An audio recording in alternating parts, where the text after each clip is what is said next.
You are listening to the Stand Out Now podcast with your host, Dave Mendonca. Check out each episode as top experts share their proven marketing, publicity, and sales tips to help you cut through the advertising noise so you can reach your ideal clients, get noticed, and connect with powerful influencers. The Stand Out Now podcast is brought to you by podcastinterviewexperts.com, helping entrepreneurs attract clients through business podcast guest appearances.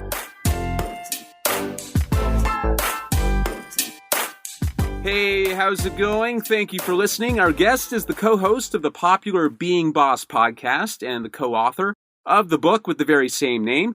She's also the founder of Indie Shopography and the co-founder of Almanac Supply Company, Emily Thompson. Welcome to the show.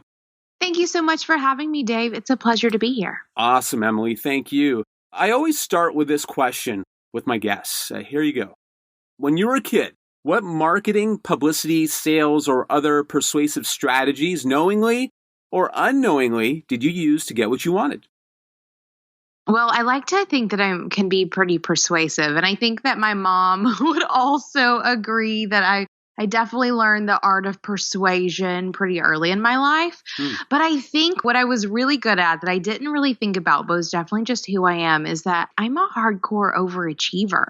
So I would win people over by hustling out whatever it is that I was doing to so far beyond what was probably expected, that it made it really easy for people to, buy into whatever I was doing or wanted to do, because I would put so much effort into it that it was either one, pity, or two, they simply saw that I wanted it bad enough that I'd be willing to work for it. So give me an example of that passion, that just that energy you exude to influence others.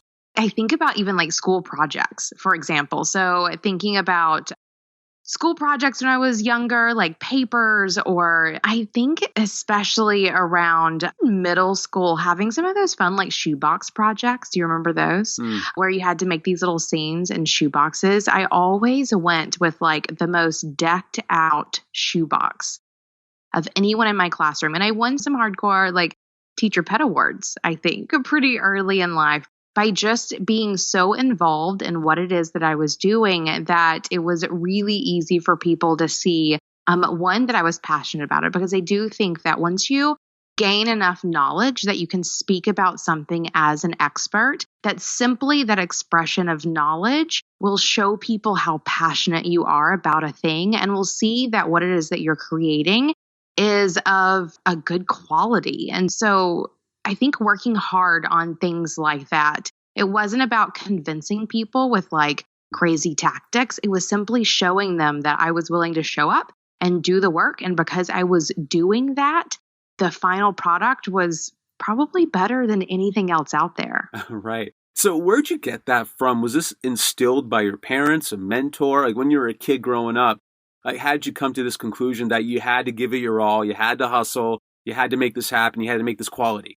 I don't know if it was a direct lesson, more so of recognizing an absence of quality, perhaps, and thinking that if you were to work harder, you could do it. But I will also say I do come from, parents and grandparents who simply worked so hard. They, would get up before the sun rose, go to work all day. And I even think about my dad in particular. He's one of those people who would put his shoes on in the morning and not take them off until he was going to bed at night. And that's just a small thing, but I think about that all the time, this sort of readiness to work and hustle and do the thing. But I also saw from them that work didn't always equate to quality, or that it wasn't always recognized.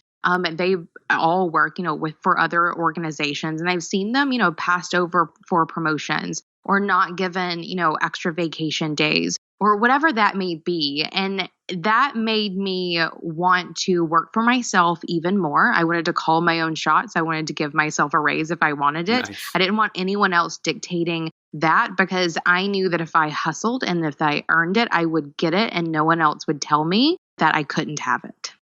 Beautiful. And that's what you're doing today. It's fantastic. So you've come across these values that you've instilled and you're instilling as you grow.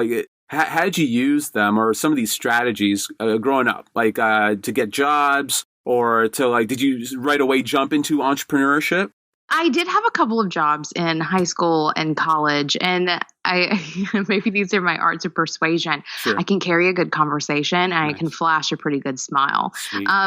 Nice. So I've definitely used that a fair amount of times to, get a job that may have gone to someone else, or even just that sort of work hard hustle. I remember this one job in college that I really wanted to get. I knew that there were tons of people who had been putting in applications. And this is like before the internet was a real big thing. So I was like going in and putting in paper applications at these places that I wanted to work. And I remember calling them every single day to find out if they had looked over my resume, or my application, because it was early enough in my life where there were no resumes, just applications, until they finally were like, okay, fine, like come in, we're doing group interviews, you're totally invited, because I wasn't going to stop until they let me in. So that's one example of just like a stubbornness of like, I'm going to get it and I'm going to bug the hell out of you until you give it to me. But then also just being able to have a good conversation with people. And I used that like jokingly a second ago as like my powers of persuasion.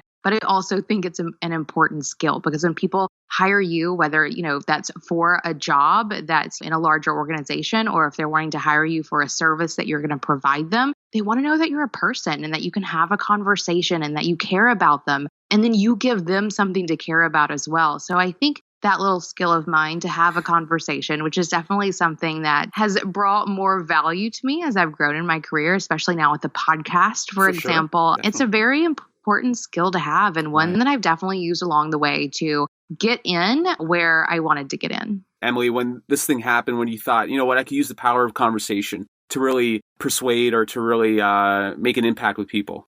I think that it became most obvious to me that it was valuable to me whenever I was having these conversations with my now co-host partner, or my podcast partner and co-host, Kathleen, years before we started the podcast. The podcast actually came from conversations that we were having before we started hitting record, where we were getting on once a month or once every quarter, depending on the season, and having conversations about business. And these are really easy conversations for us. And they became very valuable conversations where I saw that by opening up and talking about business and how my life and business were blending together, or how I needed to, deal with clients or, market my new services or whatever it may be. It was during those conversations when I realized, one, I'm good at this. Mm-hmm. Like I'm good at like opening up and talking about business. And I had tried it enough with enough people to know that not everyone has the ability to talk openly about something like business. So when I say talk openly, I'm talking sharing numbers and real tactics of like how it is that you're doing things. So it was these conversations with Kathleen where I saw that vulnerability and your ability to have a conversation that is both serious and funny.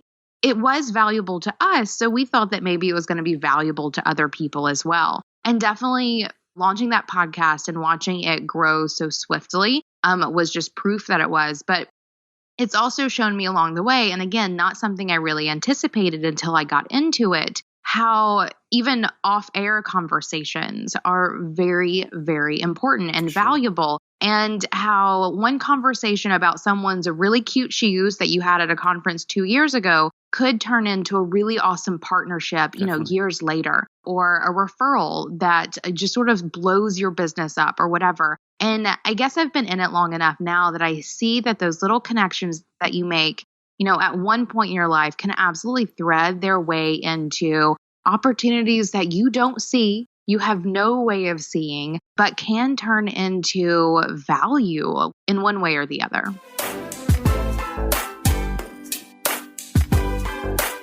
There's no question. It's interesting on the topic of conversation or just having the gift for the gab nowadays. I'm finding that, the conversations are an art form that are, they're kind of disappearing in this age of texting and like looking down to your phone and not really meaningful chats with one another eye to eyes. So are you finding, just you out there with the listeners, meeting people and whatnot, do you find that maybe conversation has lost its luster a little bit? Maybe people are forgetting how to actually talk to people? Absolutely. There have been several times, even like in my house, we'll invite people over for a dinner party where there's like a lull in the conversation and people just start picking up their phones. And I don't do this. I'm a little bit allergic to my phone, and I always have been. So I don't just pick up my phone whenever I have a moment, which makes me really aware of how often everyone else does it. And it drives me insane. Because it's in those lulls of conversation where things get difficult, or where you actually have to like use your brain to think about something else to talk about. And instead of people like facing that challenge, they pick up their phone. And I do see that as a problem, but I have not lost hope. I was with some friends recently. There was probably 10 of us in a room together.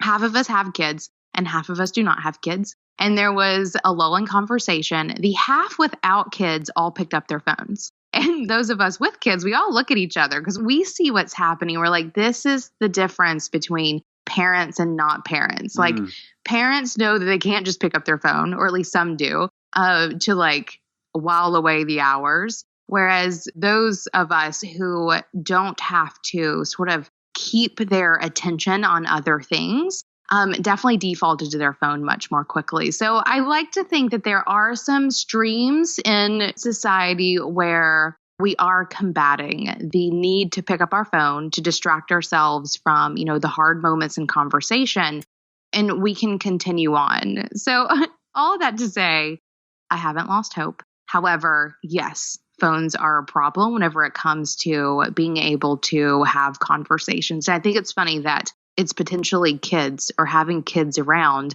that will teach us how to keep the conversation going even when it gets quiet. Right. I don't think it's just something that's, it's a millennial thing. No, it's an everybody thing. It's everybody it's with a phone. It's grandparents. It's exactly. It's grandpas. So, yeah, because I know millennials get a bad rap, but yeah, it's everybody. So, It is everyone. Yeah. Kudos to you for keeping the conversations alive.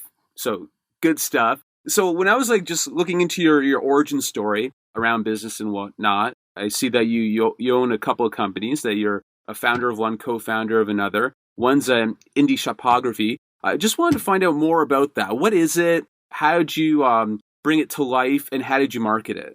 Sure. So indie Shopography is a business that I started about 10 years ago now, 10, 11 years ago now. I started it as a web design business. So out of college, I got a degree in geography. I thought I was going to, become a national park ranger. Instead, I realized that I was more destined for a job at a desk digitizing maps, which did not sound as exciting to me. But web design, for some reason, felt totally different. Right. Even though if you know something about the two of them, they're actually kind of similar. So I ended up starting a web design business instead of going to get a quote unquote real job. And I spent almost 10 years creating websites for creative people. So yogis and t-shirt designers and jewelry designers and artists and those sorts of people. It was people like me who wanted to get online. And this was also around the time of, the real estate market crashing and all of these things. And I found a huge uptick in people who were losing their lives basically, or their careers, and were going to try out online business. And so even though most people felt a really big negative hit from all of that economical whirlwind, I found a business. I found a really great, thriving, profitable business in helping people figure out what they wanted to do with their lives and then put them online so that they could reach anyone and everyone that they could serve. And I loved doing it. I had thought that I was just going to be building websites, but what I really found was that I was building businesses. You can't build a website, especially for someone who this is probably their first, foray into business. You can't build a website for someone without having a very deep understanding of their business model, of how it is that they are going to make money and then serve those customers or clients in whatever way that they wanted to. So I found myself doing a lot of business coaching, of helping people not only figure out what their website was going to look like and what it was going to do, but actually what their business was going to do behind this website. So I gained a lot of expertise around these creative business models of how it was that people who wanted to make things or wanted to help people could turn it into revenue for themselves using the internet. And it's that expertise that really went into everything else that I've done since then. But for a long time, the marketing was just word of mouth. I did not advertise in the least for probably at least the first 5-6 years of business. And that goes back to what I was saying earlier about just creating something that's so quality, that's so great that it basically sells itself. And that's what I was doing. I was creating really great experiences for my clients, really great website products for my clients. And then they were going and telling everyone that they knew who wanted to do something similar about me and what it is that I was doing. So for a long time, it was just really serving my clients. And I continue to say to this day that it is that path of marketing that I find to be the most rewarding and where I like to put most of my effort. It's not all of my effort, not anymore, but where I like to put most of it. Because if you are creating a great product, then that product will speak for itself. And then beyond that, I did actually get some sales coaching at one point. So whenever I wanted to really get into the 6-figure range, whenever I wanted to get up to, $250 in revenue and beyond, a couple of years into it, I got a sales coach and I learned how to identify features and benefits and really understand the pain points of my clients so that I could really go at selling a little more strategically and quite a bit more impactfully, which I found a very good use of my time and money. And again, has been skills that have led me into so many other endeavors. So it was then taking all of those word of mouth referrals and making them even more highly converting. So I was turning more of those people into clients. And then it was partnering with other people. Again, these relationships and conversations. It was finding, for me as someone who was doing websites, it was finding people who did branding and then becoming their referral. So whenever they were done doing branding for clients that I would want to work with,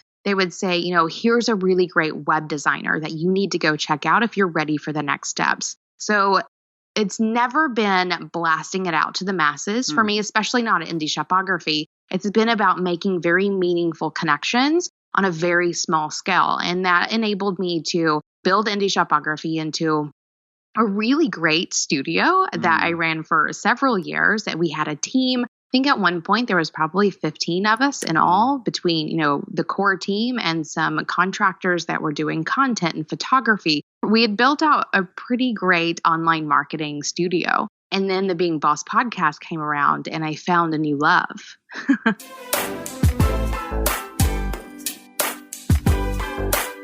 Yes, you did. And we could talk about that right now. It's really become wildly popular. I'm going on Instagram. I see all this fanfare about you guys. I'm listening to your episodes. People are loving it. So to me, when I see Being Boss, when I see your website, I consume your podcast, it's a movement.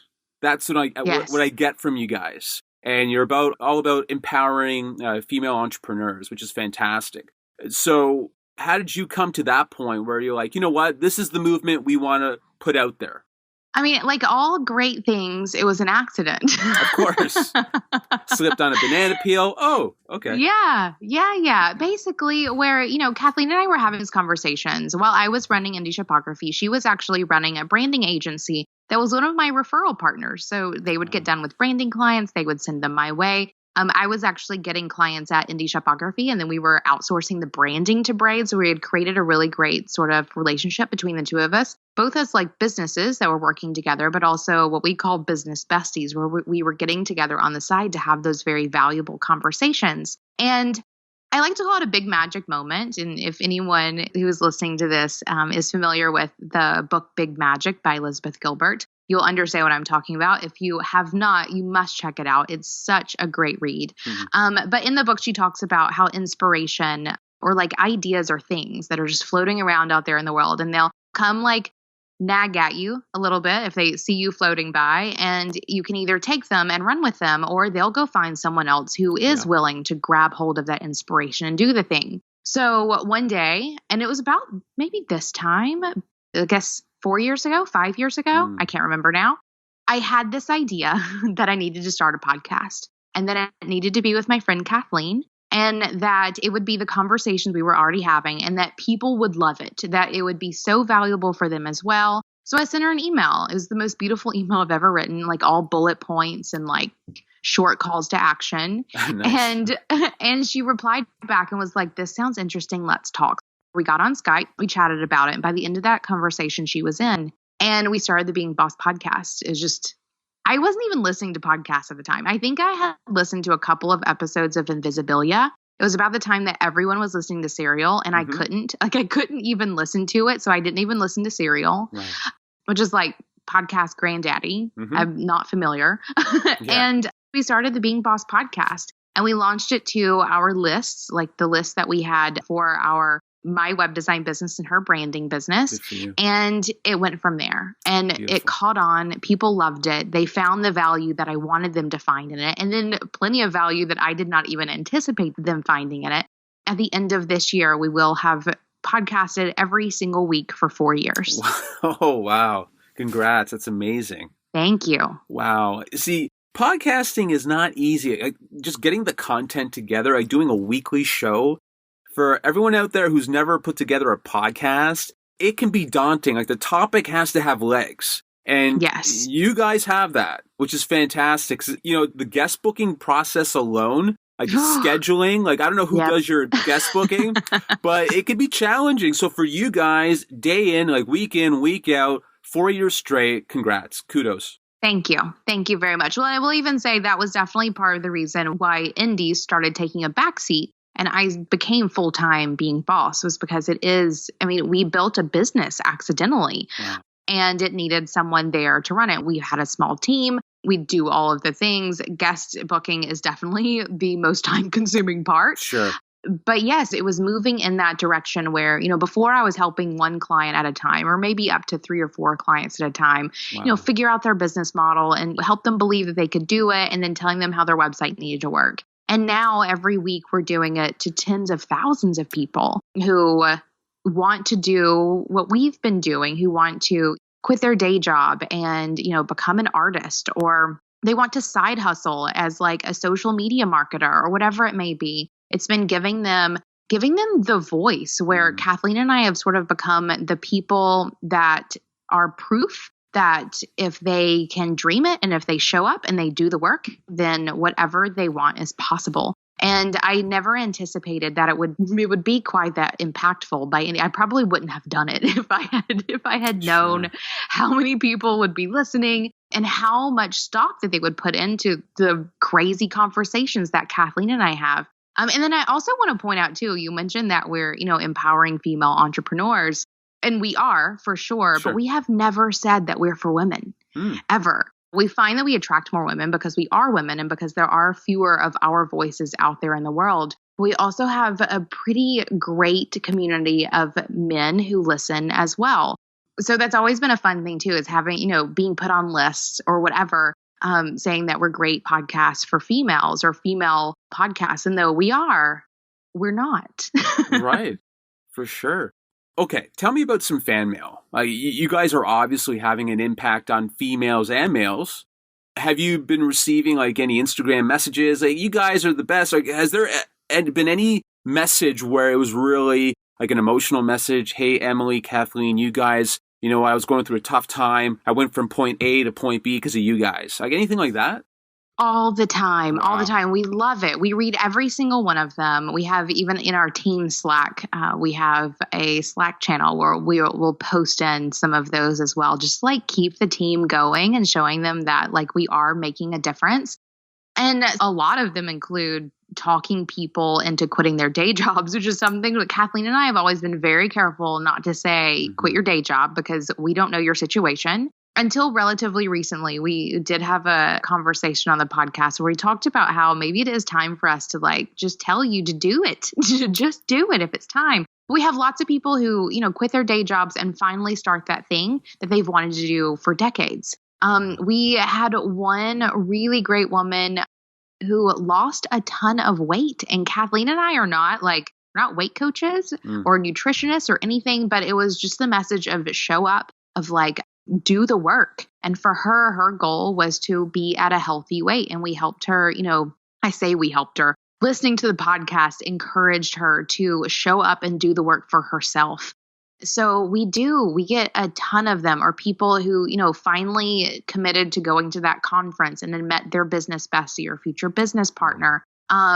So many really, really moving things come into our inbox. We even bounce around the main like hello@beingboss.club email account between all of us, Kathleen and I included, so that we are managing it and we're seeing those come in firsthand. We think that's really important for just maintaining perspective, because we do have tons of people who are listening. We have a book, all of those things, but Kathleen and I are still just two ladies who are trying to do something we love, sitting behind a computer all by ourselves. Like, it's really easy for us to lose perspective of what it is that we're doing. And it is definitely those emails. It's that fan mail that keeps us connected to the fact that us showing up week after week is actually having an impact on the people who are listening. You know, Emily, it is a crazy, crazy world out there. And it's great to know there's people like you and Kathleen that have a show that's really connecting with a lot of people who are going through some tough times. And I think that's really the power of podcasting, I guess, is just this personal connection. Like right now, we're in somebody's earbuds. They're going on that walk in the morning or working out or whatever. And it's just your messaging, your words. And we're talking about genuine stuff here. Like, you're not just peddling things to people. It's like stuff that you've lived through. And I love that people are resonating with that. Like, great job. Like, I think it's fantastic. I think that's, you know, one of the main things why podcasting is powerful. And you guys you fell into it. Like, it wasn't something you guys were plotting out, but wow, it's really great. And now you have a book as a result of all this awesomeness. Being Boss, Take Control of Your Work and Live Life on Your Own Terms. How's that going? It's great. It's like having a baby.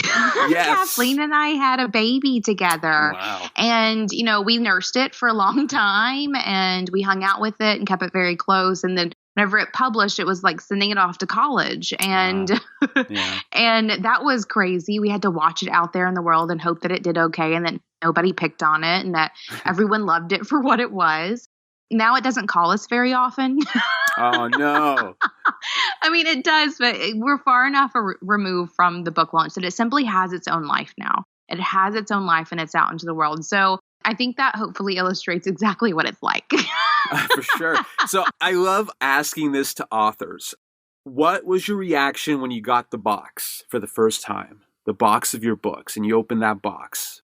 It was a really good day. It's like being handed your baby. And looking at it, and it was a box of it was a big box of them. And I was super excited. I immediately called Kathleen because Kathleen is allergic to mail, which is just a fun thing. Interesting. That everyone gets to know now, where she doesn't open her packages. Like, she just doesn't. And so I got it and I'm looking at it and I'm loving it. I'm flipping through it and it's beautiful. So much more beautiful than like even I had anticipated it being. And I was like, I bet Kathleen is sitting with this in her living room right now and hasn't even opened the box. And so I FaceTime her, which we don't do very often. And so she got on thinking that like my house is burning down or something. Right. And I'm like, no, you have a box, go open it. And she was like, is it the book? And so I got to watch Kathleen's face as she opened her box. It was a really good day. I will never forget that day.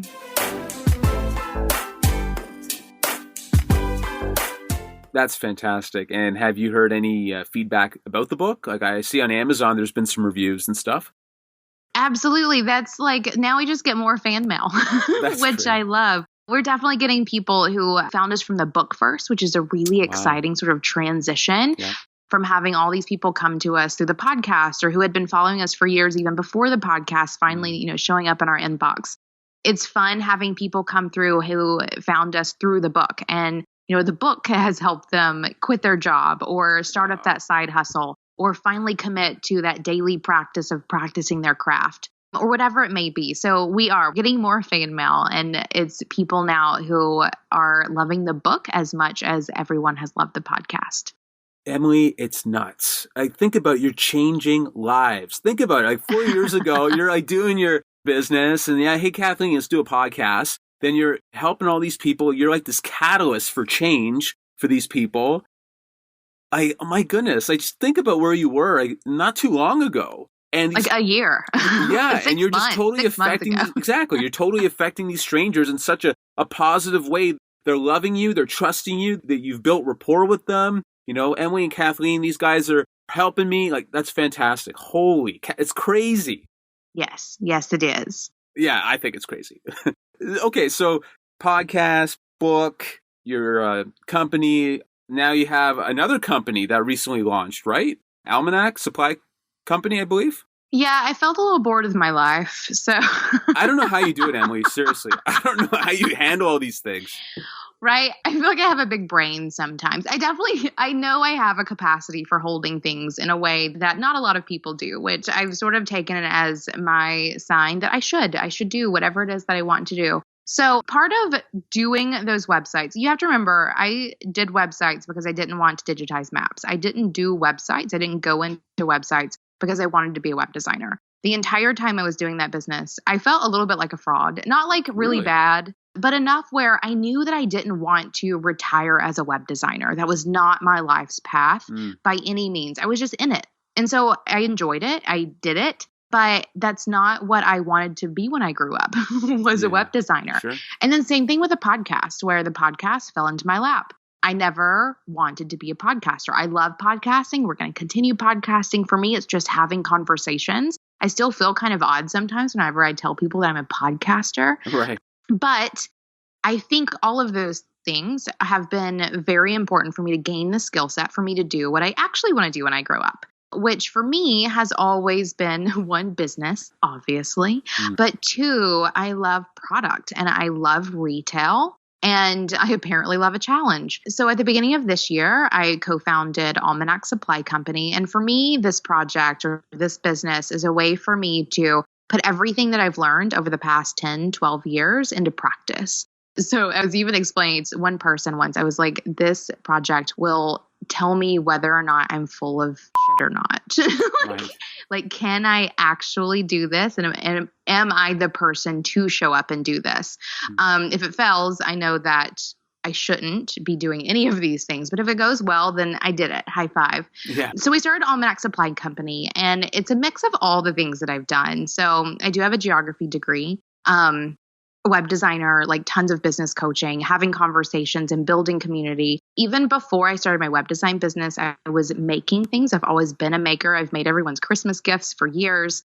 So Almanac is kind of a culmination of all of those things, where Almanac is about making and curating products that help people live more closely with the seasons. And so we did the branding, we created the website, we're making some of the product, but we're also curating a lot of the product as well. And we're building relationships and we're having conversations and we're trying to move towards retail. We are doing lots of selling online, which is definitely something I've been in for a very long time. But I'm also really excited to bring all of it back into my local community of Chattanooga. I want to create a space here. I want to curate product in a very visually pleasing way, all of those things. Those are the kinds of things that really light me up. So all along the way, I've definitely done these like really big, awesome things. I've also done a lot of like very small, not awesome things along the way. But I feel like it's all led me into Almanac, and that I guess it's all just getting started. And because of the internet, you've all seen all the things I've done up until now. But Almanac really feels like the thing that I can be doing for quite a long time. Wow. So how are you getting the word out? Just, I guess, your list predominantly through, like, are you saying stuff through the podcast as well? Yes. And that's actually been one of the most fun lessons, and one I should have completely anticipated, because whenever I think about what really got the podcast going, it was the community that I had built before the podcast. So it was the list that I had built at Indie Shopography and some of those social connections that I had made there. Whenever I created Almanac, I thought, okay, I'm just going to like focus on some online community things. We've been doing pop-up shops. I've made connections with, local vendors and those sorts of things, thinking like, we'll just try to spread the word locally and it won't be that big of a thing online. What I did not anticipate is that it's the community that I've built at Being Boss that has really made Almanac, or really helped Almanac get off the ground, especially in that online space. And I will say too, we've done pop-up shops locally here, and bosses have driven in from out of state to go shopping at our Almanac pop-up shops. So it has unexpectedly, but very gratefully, been the community of Being Boss that has really created the backbone of the early support and success that we've seen at Almanac. That's fantastic. Like, how does your family feel about all of this stuff that's happened? Like your companies, your podcast, your book, Emily's everywhere. She's a superstar. Like, how are they coping with all this or dealing with it? Oh, man. On one hand, I could kind of see it being like me finally realizing all of the like outward energy that I was expressing as a kid, like, of course, Emily was going to go do literally everything that she wanted to do, but they also just love it. They've stopped asking questions. They're just like, oh, okay, Emily, you can do whatever you want. They love it. They love it. They're very proud of me. They like talking about the things. They like knowing what I'm doing next. We have tons of support from family. But again, I don't think they're surprised. I don't think they're surprised. Right, exactly. Well, this is great. You're doing some great things. You know what? All the perseverance, all the time you called those people like on the phone, like willing them to like hiring you and stuff back in the day when you were younger. I have like this like image in my head, you know, like you keep on calling them and, hey, Bill, can you pick up the phone? It's that girl again. You know what I mean? That's so Emily, right? She's just pounding the phone. But I'm going to get what I want. Exactly. You're I'm going to work for it. I'm going to work for it, but I'm going to get it. Exactly. And this is all your success is a testament to that. So congratulations again. Emily, this has been great. Where can people find out more about you and all your stuff? So Indie Shopography is at indieshopography.com. Being Boss is at beingboss.club. And Almanac Supply Company is at almanacsupplyco.com. Beautiful. Thanks, Emily. Thank you so much. It was a pleasure to chat with you. Same here. And you know what? A big thank you to you out there for checking out this episode. Enjoy your week. Thank you for listening to the Stand Out Now podcast. Don't forget to subscribe to the show on iTunes and rate and review it as well.